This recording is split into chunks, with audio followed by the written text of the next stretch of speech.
സുഹൃത്തുക്കളെ നമസ്കാരം. അപ്പോൾ നമ്മൾ ഇന്ന് വന്നിട്ടുള്ളത് കോഴിക്കോട് മിഠായി തെരുവിൽ വന്നിട്ടുള്ളത്. അപ്പോൾ മിഠായി തെരുവിൻ്റെ കൂടുതൽ വിശേഷങ്ങൾ ഞാൻ നിങ്ങൾക്ക് കാണിച്ചു തരാം.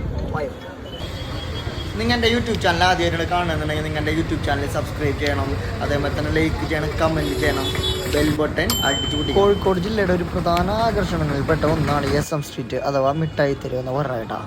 ഇവിടെ ഒരുപാട് വ്യാപാരികളും ഒരുപാട് വ്യാപാര സ്ഥാപനങ്ങളും അതായത് തള്ളുവണ്ടി കച്ചവടക്കാർ, അതേപോലെ തന്നെ തെരുവ് കച്ചവടക്കാർ, ഒരുപാട് സ്ഥാപനങ്ങൾ ഇവിടെ ഉണ്ട് കേട്ടോ. ഒരു കട ഫ്രണ്ടിൽ യുവാക്കൾ നിന്നായിട്ട് ആൾക്കാരെ വിളിച്ച് കയറ്റിയാണ് കച്ചവടം ചെയ്യുന്നത്. ഇതിൽ പ്രധാനമായിട്ട് അലുവട കച്ചവടം ഉണ്ട്, അതേപോലെ തന്നെ ഡ്രസ്സുകളുണ്ട്, ഷൂസ് ആൻഡ് ചെരുപ്പുകളുണ്ട്. അങ്ങനെ ഒരുപാട് സാധനങ്ങൾ, അതുമാതിരി എല്ലാ സാധനങ്ങളും നമുക്കിവിടെ ഒരുവിധം എല്ലാ സാധനങ്ങളും നമുക്ക് SM സ്ട്രീറ്റിൽ നിന്ന് കിട്ടാം. ഏതൊരു ദിവസം വന്നാലും അത്യാവശ്യം നല്ല ജനക്കൂട്ടം, നല്ല തിരക്കുള്ള ഏരിയ ഉണ്ടായി മിഠായി തെരുവ് എന്ന് പറയുന്നത്. വിശേഷ ദിവസങ്ങളിലൊന്നും പറയണ്ട, നമുക്ക് ഇതിലേ നടക്കാനിവിടെ പറ്റില്ല, അത്ര തിരക്കായിരിക്കും. നിറച്ച ആൾക്കാരായിട്ടിവിടെ ഓരോ സ്ഥലത്തും ഇതേമാതിരി ആൾക്കാർ ഫ്രണ്ട് ചെയ്ത് നിന്നായിട്ട് ആൾക്കാരെ വിളിച്ച് കയറ്റുന്ന കടയിലുണ്ടാവും.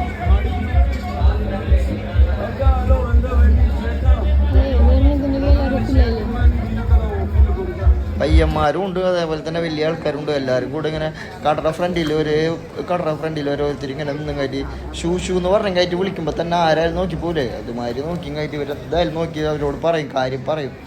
ആൾക്കാർ കയറിയില്ലെങ്കിലും അവർ കാര്യം പറഞ്ഞിട്ടേ വിടുള്ളൂ. അവരവിടുത്തെ വിളിച്ച് പറയലെല്ലാം കേൾക്കാൻ നല്ലൊരു രസമാണ്.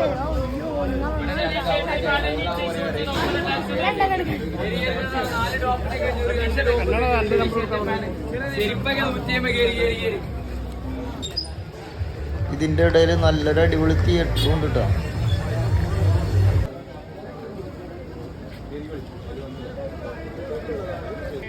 അവിടെ ഞാനൊരു ശ്രീ ദുർഗാ ഭഗവതി ക്ഷേത്രവും കണ്ടു.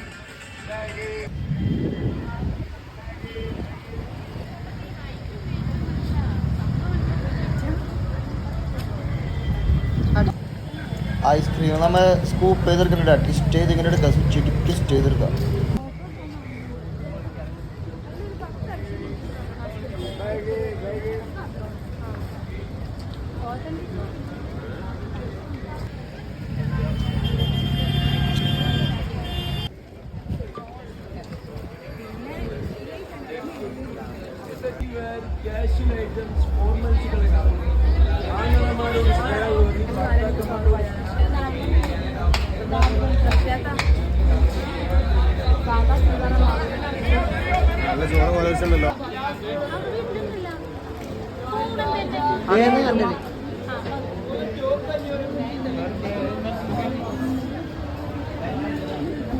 മിഠായി തെരുവിലെ വീഡിയോസൊക്കെ കണ്ടു കഴിഞ്ഞാൽ അപ്പോൾ നിങ്ങൾക്ക് ഇനി തന്നെ ഫോളോ ചെയ്യുക, ലൈക്ക് ചെയ്യുക, കമൻറ്റ് ചെയ്യുക. അപ്പോൾ കൂടുതൽ വിശേഷങ്ങൾ വീഡിയോകളായിട്ട് ഇനി അടുത്ത വീഡിയോ കാണുന്നവരെ ബൈ.